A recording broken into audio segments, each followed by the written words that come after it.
যেদিন আমার কাছে মনে হবে যে আমি গাড়ির ড্রাইভার না প্যাসেঞ্জার, সেদিন আমি ছেড়ে দেবো খেলা।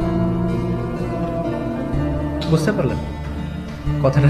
যেদিন আমি বুঝবো যে ওকে আমি ড্রাইভার না, আমার উপর সবাই ভরসা করে সিটে বসে নাই, সেদিন আমি খেলবো না।